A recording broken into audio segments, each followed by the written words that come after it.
Be an animal if I went on juice, wouldn't I? A weak animal. I'm an animal now, mate, but I'm full pedigree. Always have been. I've always had the heart. I started with a heart.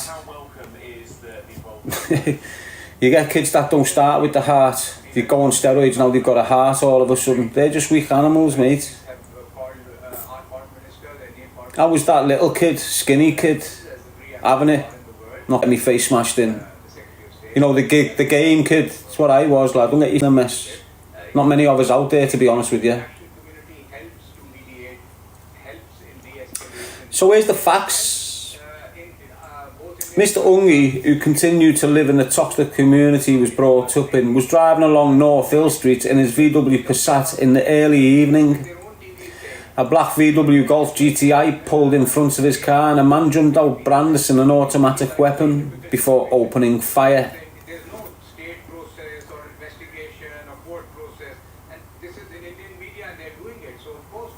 Mr. Ungi tried to escape but was hit twice with one of the bullets hitting a main artery. He collapsed and died at the scene. While the facts of Mr. Ungi's murder are relatively well known and accepted, the reasons for this brutal street execution are harder to pinpoint. They're not. They just weren't pinpointed at the time because the police were corrupt as fuck.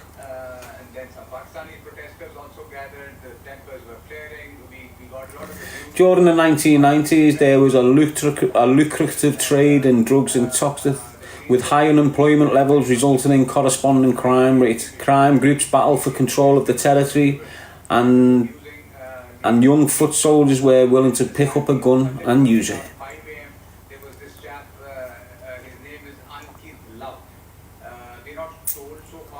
An anonymous source once said about the murder of Ungi, "There is no doubt that this was organised hit. Someone somewhere had decided that David Ungi was going to be killed, and that was the time they were going to do it. But it wasn't the first time Mr. Ungi had been the target of an assassination attempt. And just 24 hours after his murder, police would confirm there had been another recent attempt on his life. Mr. Ungi was shot on Morton Street on March the 21st, with his grieving widow Jean revealing her husband lived in fear after the incident. They all do. They all do. I did. It's a natural thing. When people come to kill you, when people come to shoot you dead and get rid of you, and you survive that shit, it leaves a thing on you. It's not a shock thing. It just makes you more vigilant, makes you more protective over the people you've got round you. It's what it does when you survive such an incident. If it's a bad one, obviously I've never been caught with a bullet. I've been caught with blades and I survived, but I've never been caught with a bullet. And this is what people get wrong. You know, that kid that's been stabbed up multiple times there and survived. But then you've got a kid there that's been shot up multiple times and survived. The kid who's being stabbed multiple times was more at risk of dying, but he doesn't get the attention as the kid with the gun that was shot multiple times. Now that dynamic of thinking that the press set off gives a reverse reaction from the youth of thinking who see these sort of articles on social media. My man's getting notoriety on the street because he used multiple bullets. I never even got a mention and I stabbed my kid fucking 6 or 7 times there. So now because this kid's noticing the fear factor and the notoriety on the streets gets your phone ringing, gets your drug dealing phone ringing more. And they're understanding that people talk more about gun violence, and when people are being shot, people get more scared. So these kids now are thinking, hang on a minute, if I start running around like fucking Rambo, I'll start getting notorious, people will start speaking, and my drug dealing phone will go off its fucking cake. And that's the initiative for a load of them.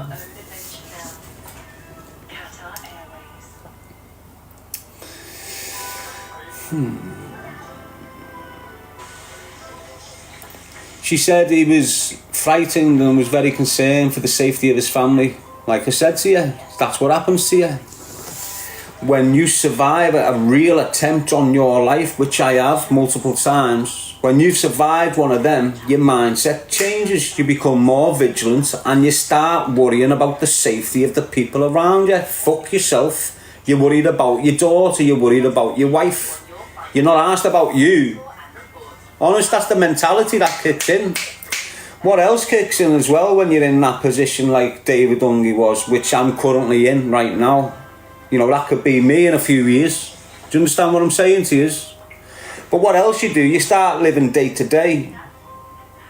Gives you a mad mindset. Why have I got 35 grand under my bed when I could be shot dead to fucking morrow? So now you're becoming a charity case.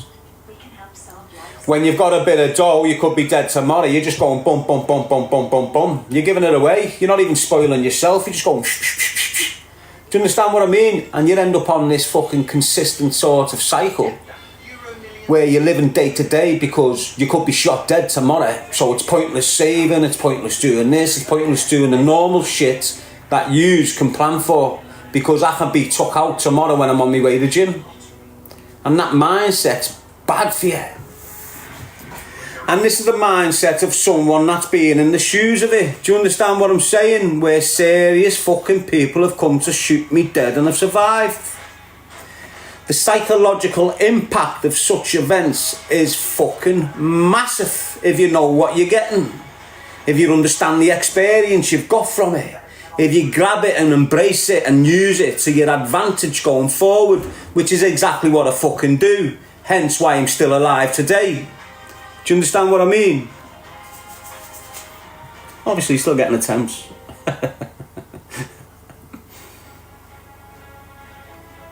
He was very concerned for the safety of his family. He would wear a bulletproof jacket all day, even when he went for a run in Princess Park. I do not know why he wasn't wearing it on the night of his death. So, I got my first Osmond warning at the age of 18. And I had like 1 or 2 attempts on my life around 18, 19. Obviously I got more later on. And I started wearing a vest. Got myself a bulletproof vest and banged the vest on. Floating around on my bike with my thing on me. Doing my phone. With a vest on. I got arrested for possession of an offensive weapon because I had a bulletproof vest on. They took it off me and confiscated it off me. And they knew people were trying to shoot me fucking dead. Mad that, innit? Mad, mate. Honest to God, I'm not lying. It's just because that said that there where he was wearing a bulletproof vest. A lot of young lads have been wearing a bulletproof vest. So if you think about, what was Obad's name? I think he was a little Somalian kid, Obad Hussein. He was a little game kid from Toxteth off Granby Street, little gunman, off his barnet, didn't take shots off no one. Our Danny's mate, Tyrone, Hussein Obad. Our Danny used to be like a little cliff years ago when he were younger. You know, because of the care system. So Obad, I'm just getting on this because it's about a bulletproof vest. So Obad Hussein's had a vest. For some mad reason, his plates in his vest had been turned round. Do you understand what I'm saying? So when you've got a vest, in that vest you've got Teflon. And it's Teflon which stops the bullets getting to you, right? Now, one side will be reinforced stronger than another side of it. The protection side will be a little bit more durable to take the impact coming in. You know, like expand a little touch. That's why it's weaker on the inside. On the outside, it's solid as fuck. So it slows the impact down. And then the back side of the plate will expand and cushion it so it doesn't get through. Do you understand what I'm saying? Now what's happened with Obad Hussein is someone's took the plates out, spun them round and put them back in. So now when the bullets are coming at him, the bullets are going through the soft half of the plate, going in and then going ding ding ding ding ding ding ding ding ding ding ding ding ding on the shield, on the vests, both sides, because the solid piece of the Teflon had been placed. So normally the solid piece would be here, yeah? Someone's turned the solid piece, so was the soft piece. They've gone in, and because the solid piece been going bing, bing, bing, bing, bing, bing, bing, bing, bing, bing, bing, bing, bing, bing, bing, and just ripped his insides to fuck. So if you are in the shit, and you've got to take extreme measures of protection because you're scared to go to the law, or you refuse to go to the law, or you just don't engage with the fucking law, and you're wearing a vest, check it. Eventually I just took the fucker off. If you're going to kill me, fucking kill me. It's uncomfy. Bouncing around with this fucking vest on, got another one, getting new ones, lighter ones, thingy ones, thinking I'm some sort of fucking robot. Well, fuck that, mate. If you're going to get me, you're going to get me. Anyway, sorry about dragging these off topic there, people. Let's drag it back onto topic. As May turned into June, violence and tensions were rising, and the family of Mr. Ungi were becoming increasingly upset by the fact they were unable to lay him to rest. Might have missed some of the reading there. Let's get back a minute. No, I haven't. That was another thing that they corrected, weren't it? For years, they'd keep the body for 6 months and shit, and not tell you nothing until the investigation was complete, and then they'd fucking let you have the body back. And if the investigation took 12 fucking however many months, they'd keep the body from the victims' families. Obviously it changed in I think it was around 2000. They brought laws in where the autopsy gets done straight up and get the fucking body gone soon as. Probably because there's more death. Can't house the body or the corpse, so they just want to shift it. Just like the pregnancies with your children. You know, these days when you're having your baby, they're chopping the umbilical cord straight away and getting you the fuck out the room and sending you to the next one like a little conveyor belt. Back in the day when you were doing it right, that umbilical cord was attached to you and the baby for fucking a good 12 weeks or something, because there's a lot of valuable stuff within it.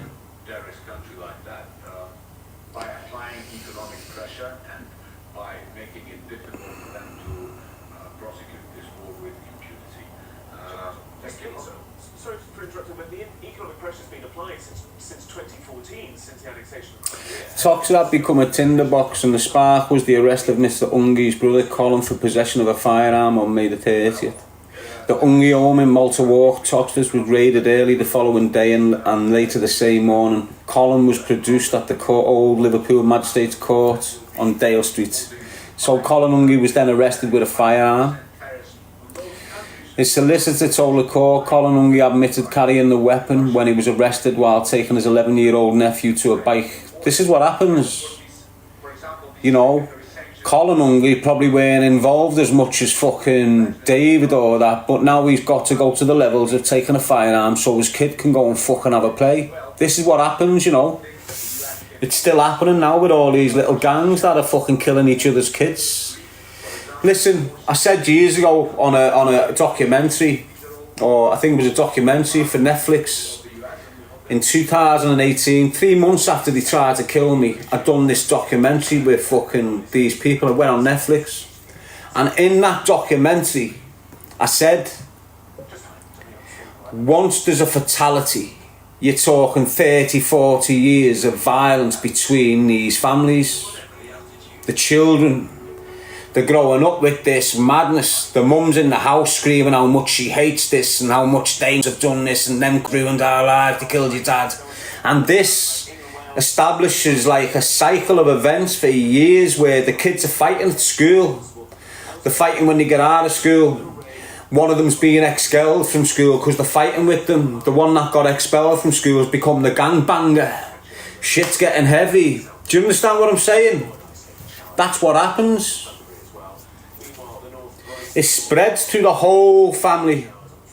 It spreads. If you've got one person in your family who starts participating in organised crime, drug dealing, discharging firearms, using knives, all this shit, it's going to destroy your whole family. You're going to lose your son, You're going to lose the respect of your community. People are going to start looking at your mother funny. They're going to start looking at your sister funny. Why? Because the community is looking at you because you're a piece of fucking shit and you're causing murder. And the shame you don't give a fuck about. But you see your mother's living in shame for fucking years and years and years. And you see her, the deeper you're getting, the more harder it's getting for your mother. The more times you go to jail, the more people that shoot your ma's fucking house up because you're a rat. The heartache and the stress within your mother kills her. End of. You make your mother's life fucking hell. And she's got to end up sitting in her house by her fucking self. Why? Because the son was a fucking rat. Fact. Go and look at my fucking mother. Look what happened to her life because of her sons. Trust me. There's loads of mothers up and down our fucking cities that are lonely, isolated and fucked. Why? Because of the sons committing fucking crime. Fact. They've had the doors weighed in every fucking year since the kid was 17. They've had armed response bursting the house in, putting the shits up her. She's now on medication because she can't sleep fucking right because you've got the feds going through your door. You're a fucking dickhead. Sort your fucking head out and get your life back on track.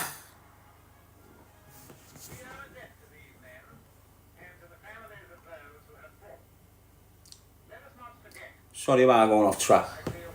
Let's pull it back. While taking his 11-year-old nephew to buy a bike, but he said his client was in fear for his life after the murder of his brother and did not feel police could keep him safe. That's fact. Police don't want to keep some of you safe. And I'm not just hating on them, mate. Police came to my house where I was attempted to be shot dead on the 18th of March 2018. It's in the Echo, go and Google it. Police came to my house 3 weeks later and give me a threat to life warning. A week after they give me the threats to life warning, they've stitched me with a set of secretaires. Got it pushed right across the Liverpool Echo that I'd been arrested with an offensive weapon. When it wasn't a knife, I'd come out of doing someone's fucking garden, I've got a set of pruners and I've been nicked. When I've been nicked, they've given me bail conditions where I couldn't stay at my ma's house, but I could stay next door. They give me 3 signing on times during the day and a curfew, and I had to walk through enemy territory every day, 3 times a day, to get to St Anne Street Police Station and sign a fucking register to see I hadn't skipped bail. Don't forget, a week before, 4 weeks before, men had tried to shoot me dead on my ma's step. 3 weeks later, they give me a threat to life warning saying there's another threat. A week later, they restrict me to the estate. Think about that.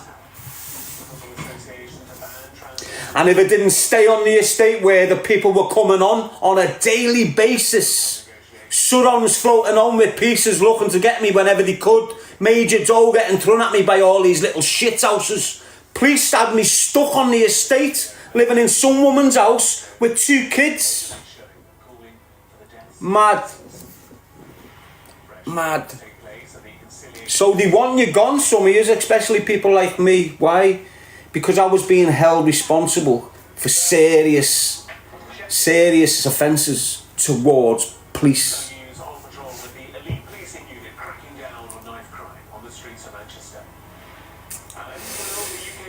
Anyway, that afternoon, violence erupted near the Ungi home by the Royal George pub, known locally as Black George's, where a gang used petrol bombs to torch 3 cars. We've seen it all before. It's continuing today.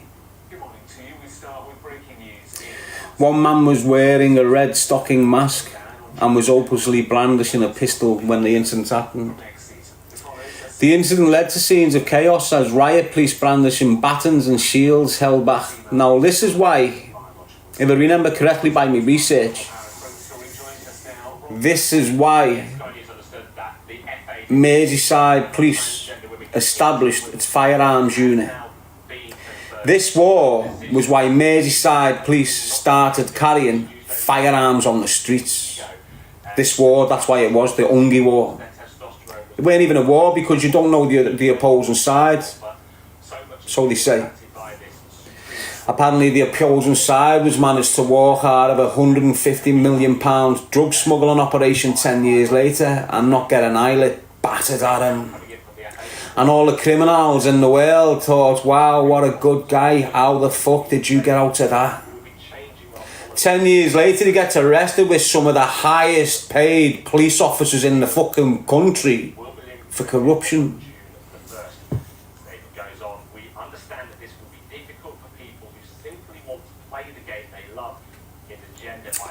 The incident led to scenes of chaos as riot police brandishing batons and shields held back a crowd of around 600 people. A firefighter responding to the blaze was injured when the windscreen of his fire engine was shattered and another man was pulled from his vehicle and beaten by masked men who stole his phone and stoned his car. Mad. Mr. Ungi's family said frustration had boiled over, with one relative speaking to a reporter outside the pub claiming it's all gone back to this morning in court. That was the problem. The next day, the local paper carried a plea from Mr. Ungi's mum, Vera Ungi, to end the madness. This is so like reminiscent of what they were doing to us and my family. You know what I was saying? They were persecuting my mum when they went to shop. You know what I was saying? They were putting my mum on the front page of the paper, calling her the matriarch of the crime family. Because what they established early on is when they start attack, when the police target your mum or your kids or your girlfriend, the criminals subdue in their efforts to become fucking Pablo Escobar, if you understand what I mean. So years ago, if I was a little gunman on the streets, I'd go round doing me things, a few snitches, wouldn't sign statements, but when the police turned up to the scenes of crimes, they'd verbally say, it's fucking him, so sweet snitching if you like. They wouldn't put it on paper. The police would know about me, get on me, target me, but couldn't do shit about it because there was no statement.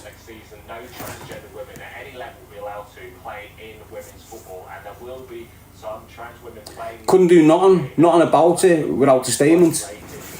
So what they started doing was involving the social services into the process of people that were known as gun nominals.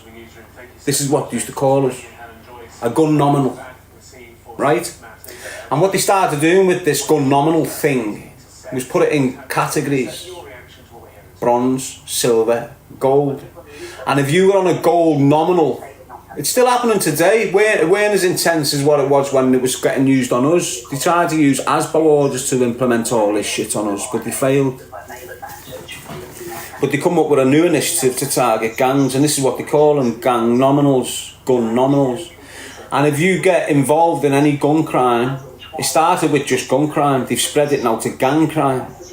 So now if you get involved in any gun crime or any violent gang crime, automatically social services get involved with your family and they start taking account for your kids and what's going on with them, and they start threatening the dad.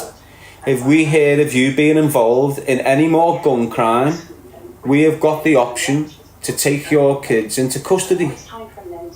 And they've been using that tactic on mums and dads since 2007 or 8 in the city of Liverpool and every other city.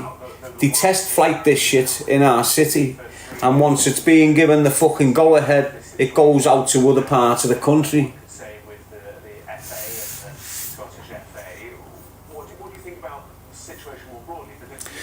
The Force's Chief Constable James Sharple sent a warning to gun-toting criminals, while privately senior police officers feared that daylight assassinating could spark off more bloodshed and tit-for-tat incidents from embroiled gangs. Speaking exclusively 10 days after the murder of Mr. Ungi, the Chief Constable said, "I want to give a warning to these people who think they can bring terror and gun law to our streets." They're still shouting the same shit after every single murder. They're shouting that shit. Every single fucking murder, they shout this shit. And it continues. We have deployed highly trained and skilled firearms officers who have the necessary weaponry to deal with this, and they will use that weaponry if necessary. Still, you haven't seen a single fucking gun banger on the city of Liverpool shot dead by feds, have you? Everywhere else you have in the country. Armed police officers were patrolling the streets, and detectives had to hold meetings with underworld bosses in a bid to keep the peace. And this is where the snitching kicked in, people. Things like this. Armed police officers were patrolling in the streets, and detectives had to hold meetings with underworld bosses in a bid to keep the peace.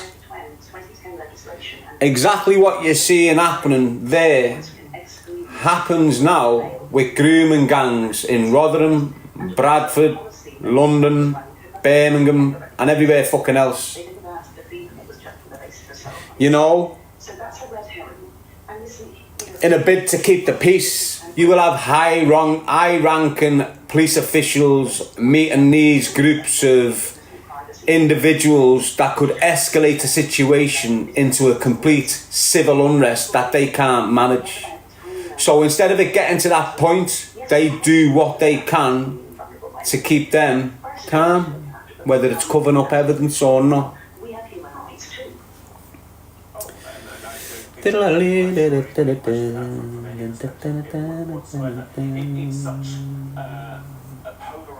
As armed police patrol the streets of Toxteth, 5 people were injured in 2 shooting incidents over the weekend of May the 20th, 21st.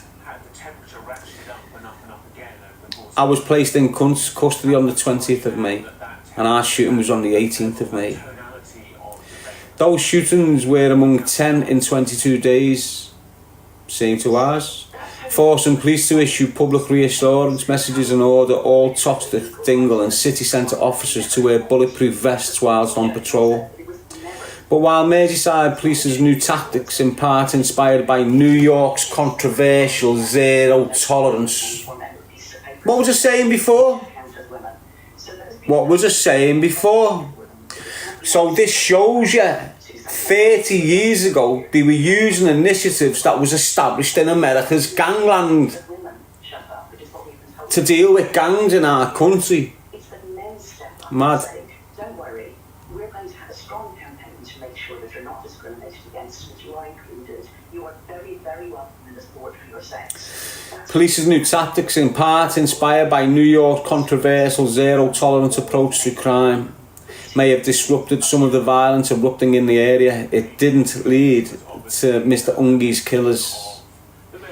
Mr. Ungi's family weren't able to lay him to rest until November the 20th, more than 6 months after his death. When the day finally came, 1,000 mourners gathered at Our Lady of Mount Carmel RC Church in Liverpool 8. Among the tributes of a 5-foot-high tableau from Mr. Ungi's 3 sons, depicting his picture with a dove. Now again, this is another angle, isn't it? Hey, because you speak about young David and Michael Ungi and whoever the other one was, and you give them shit and you say, mad, like I do, I've wrote them off. Why? Because Michael Ungi was apparently having an affair with my wife whilst I was in jail or something. So I got on his case early. But anyway, and he's been involved in a few murders with Ungi and whatever. With Chungi, sorry, is it Chungi? Anyway, let's carry on. But you've got to understand the dynamics here with that family, with them young lads. So when them 3 young sons are making a thing for their dad, these are fucking very, very, very young children. Just like the young children in your city now whose dads have been shot dead. Do you understand what I'm saying? Now, if you look at that dynamics there with David Ungi Sr. being murdered, his crime not being justified, his sons not being given justice, not being given a close and not given... Do you understand what I'm getting at? These young kids haven't had justice for the dad's murder, and they're not moving out the area. They're not going nowhere else. They're going to end up involved in the dynamics of the dad's murder. Why? Because it's not being fucking solved. This is what happens naturally. So when you've got these three young kids of David Ungi trying to represent the dad and putting a 5 foot fucking tower of him, the 6 and 7 and 8s, I think, 9s, 10s, round them areas. Do you understand what I'm saying? Look at where his sons are now, mate. Look at the life his sons have gone through. It probably would have been completely fucking different if the feds would have done the fucking jobs and got the family justice. It would have been a turning point. Do you understand? It would have been a turning point for the whole family. But because the law never done what they were fucking meant to do and get the killers of David Ungi brought to fucking justice, the kids had no chance. No chance at all.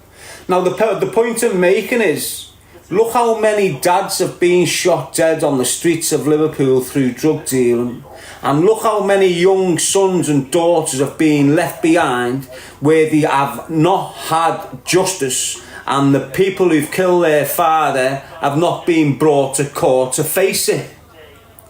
It's leaving horrendous fucking minds in these kids, and they're going to get caught up in organised crime. Why? Because they've got answers unanswered, and the answers are there. And some of them are going to grow up dangerous, and some of them will find out who killed their dad, and they'll go through doors and kill anyone in the house. Because the dynamics of that shit is like, look what you done to my family. Yeah, let's look what you done to my dad. But on the second thought, which is what's relevant within everyone and kids especially, it's the second thought that lingers. Yeah, you killed me dad, but look what you done to me mum. Look what you done to us. We ended up poor, we ended up fucked, we had all mad shit going on. So why am I going to consider your whole fucking family when you've done what you've done to my whole fucking family? And this is the mindset that's establishing in numbers up and down your cities that's not recognised yet. Why? Because you haven't had the son of a murdered drug dealer that's gone through the front door of someone's house and killed everything in the fucking house yet. But you will do. We've already had them kids delving into individual murders, and it's like a snowball effect. So allegations are allegations, but you know, let's look at the fucking reality of it. We're speaking about Michael Ungi. The people in the city who know about Michael Ungi understand the body count from Michael Ungi, don't you? That's individual. That mindset was established 20 years ago. Why? Because his dad was murdered. The kid's growing up looking at unsolved murders and this, that and this, that, and this is what's going on in his mind. So when he's older now and he's need to handle business, it's drop him. Simple. But the kids these days, it's not drop him. It's drop everyone in the car. It's escalated. It's snowballed now. Do you understand what I'm saying? The kids who's lost their dads today, when they go into that mindset, instead of doing individual, they're en masse. They're en masse. And this is what's getting bred within our communities in loads of different ways, with loads of different dynamics attached to it. You've got kids plotting mass. A big void in the majority of these kids is the father.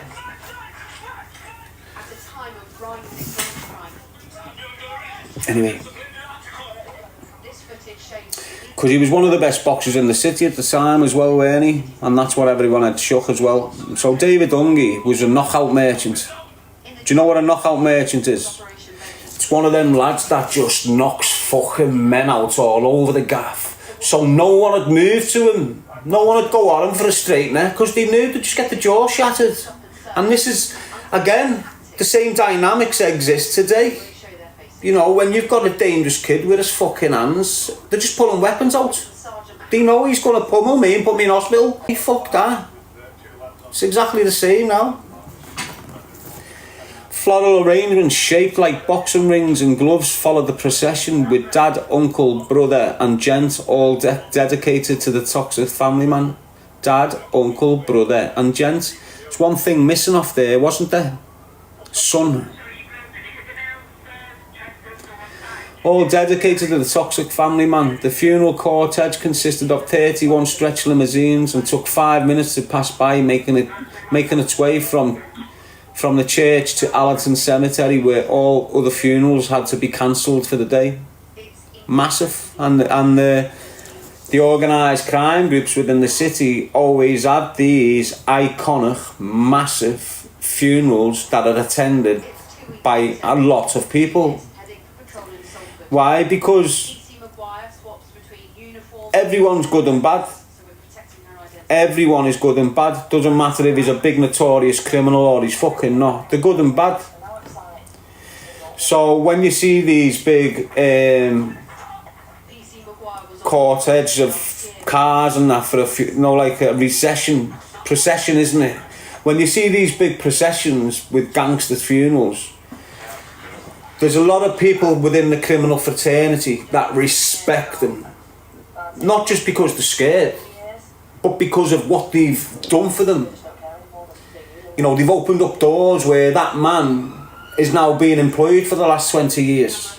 So they get a lot of respect that way, but they also have damaged a lot of people in the process. So they don't... Do you understand what I mean? They'll have people who are just attending, just to attend and be part of the coverage. Do you get what I'm saying? That's why they're massive. And a box full of cash. Officers think there's about £50,000. But they should be doing that sort of celebration. Because that's what it is. It's a celebration. You shouldn't be celebrating shit like that. If it was a natural death, you celebrate that shit. If it's a murder, you don't celebrate it. You should be celebrating the birth of a son. Like that. Thousands in attendance. Why? Because new Darren's here. New David's here. It shouldn't be like a big fucking thing down there. A show of respect, they call it. Bullshit. Anyway, let's move on. 2 days after Mr. Ungi's murder, detectives linked an arson attack on the bar Cheers in Egbert Road to the killing. Reports from the time and in the years since Mr. Ungi's death talk extensively about a fist fight the former Golden Gloves boxing champion had with another man, Johnny Phillips, the previous March.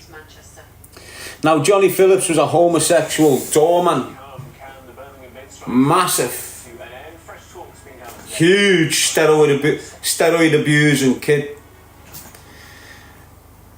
And apparently there's been a straightener with David Ungi and him. Now Phillips died years later under questionable circumstances. Phillips died in his sleep apparently through a heart attack or something. But there was a lot of drug abuse in there. There's been quite a few people that passed away through heart attacks, and it's suspect. Do you get what I'm saying? On June the 8th, 1995, a major police security operation was mounted as Mr. Phillips appeared in court charged with the attempted murder of David Ungi in Morton Street on March the 21st. He was not charged in connection with the murder of Mr. Ungi 6 weeks later. The court heard there was a feud between Mr. Phillips and his associates and the Ungi family over the Cheers bar on Egbert Road. So Mr. Phillips' associates is Curtis Warren and Co. at the time. A prosecutor said Mr. Phillips contacted Mr. Ungi's brother, Anthony, and asked for a straightener. Yeah, I heard. To sort things out. When they turned up, shots got fired. The fight is understood to have taken place on Bile Street, Totwick, and David Ungi won, but Mr Phillips felt the fight was unfair and alleged Mr Ungi used a knuckle duster.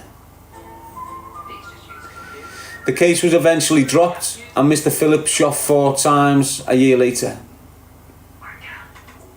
He survived. He was later found dead, having suffered an heart attack. The murder of David Ungi is still very much an open investigation, Merseyside police have said. And they haven't wavered the determination to find those responsible and bring them to justice. We are keen to talk to anyone. The shooting was not the first street execution in Liverpool, but it has been seen as a turning point in gun crime on the city's streets. Rumours swell Mr Ungi may have been killed over a seemingly minor feud, with an anonymous source quoted in 2005 telling the Echo, "Some people use guns as soon as they have a bit of falling out. It never used to be like this. You couldn't say exactly when it's all changed, but as far as I'm concerned, things were never going to be the same from the moment David Ungi was shot dead because of an argument over a pub, over cheese and eggs." A change in criminality meant a change in policing, and throughout the late 1990s the force invested big on proactive policing, operational support division, before they changed to the matrix. So it went operational support division, it went into neighbourhood policing, and then it went into the matrix. When we got took out, the matrix was established on the back of us, and that's what you see now. That gang unit matrix was established on our come down. They tell you, I'm not like aligning it to us, but it was. In 1996, the paper revealed how the force bought a 1.5 million surveillance helicopter, £600,000 on bulletproof vests, and piloted the use of CS gas. The development of the firearms seen throughout the 1990s was introduced to respond to the rising levels of crime involving guns, while in 2005, Merseyside police also created a new unit, Matrix, dedicated to tackling gun crime. We were took in 2004. 2005, that unit was established.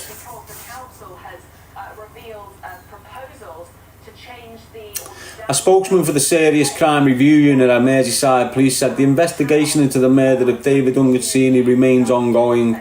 The inquiry is subject to a regular review. Let me just tell you, every single murder gets a review every 4 years. That's what it used to be. I don't know what it is now, it might be longer now. But every unsolved murder gets a review every 4 years, and they'll have new detectives look at it.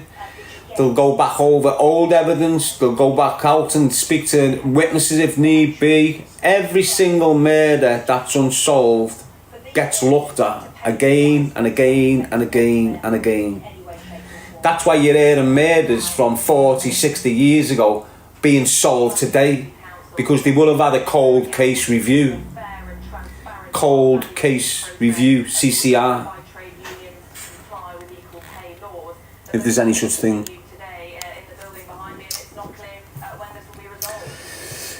Anyway, the inquiry is subject to regular review, which will take into consideration any new information or developments in forensic science. I would like to take this opportunity to...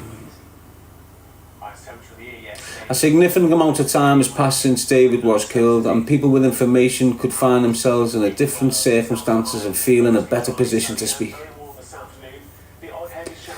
Now, I won't go on about that murder, but there's multiple murders in the city of Liverpool where time's passed, and people may know something that could be very, very pivotal in such cases, which can, and only in my mind, the number one factor why I speak on all this is to prevent more murders going forward and to bring justice to the families of the murdered lads.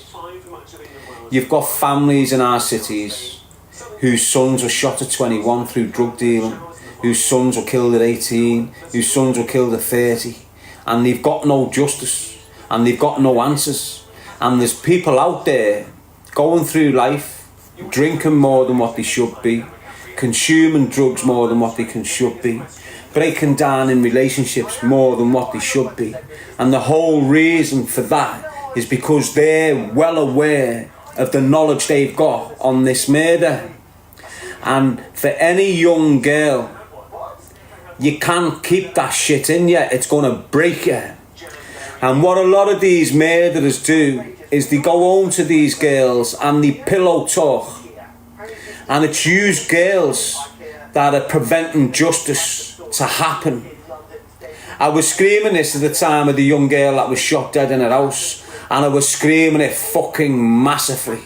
And I'm convinced most murders, young girls have carried secrets for years. At the time of the murder, these girls who were teenagers or young adults were having relationships with these murdering fucking scumbags. And when they're around them, they release little bits of information and the girl gets scared but keeps it sweet. Eventually, he treats her like a pair of shit and she moves on. He goes to jail and she moves on. But they're living with the secret. And they know that young kid that was shot dead, that's getting re-mentioned every other year in the paper, on the news, across social media. The initial secret that was raw as fuck back in the day, every time it gets re-mentioned, it takes her back to that raw feeling of I'm doing wrong. So every time you re-mention these unsolved murders, you could flick a switch in one of these young girls, now adult girls, who have gone through life destroying themselves because they were holding a secret for a fucking scumbag. They haven't participated in the murder. They haven't even been involved in it. They've just been told information that could crack the case wide fucking open, and they know it. And it's ruining them. So I'll appeal for yous girls, who may know things about, the murder of Jamie Starkey. You may know things about the murder of the young man Ellis that was killed in Aintree not so long ago. Think about what the fuck you're doing to yourself, as well as others, when you're keeping your mouth shut. When that scumbag that's going to fuck you off or get lifed off down the line for another fucking murder, it's going to impact on you double fold. Why? Because you could have got him off the fucking streets and he's gone out and done that. Just like Cashman. Cashman had a body count. Cashman was a weak piece of shit, and Cashman opened his mouth to women while he had his head down on the pillar. Do you understand? If them women would have spoke about him on the Carl Bradley and the others that he was implemented in, he wouldn't have went on to kill young Olivia fucking Corbell. And this is what you young women who's holding these secrets for these drug dealing scumbags, whether you're minding money for them, whether you're going to clean the flat after they've done mad shit or something, anything like that, stop getting involved with it, because it's going to ruin you internally. And when you get into your 30s and your 40s, you're going to be fucking your face up with fucking anaesthetics. You're going to be putting drink and drugs in your body like there's no tomorrow. Why? Because you've got this fucking horrible secret that's ruining you from within. Anyway, choose a life, not a knife.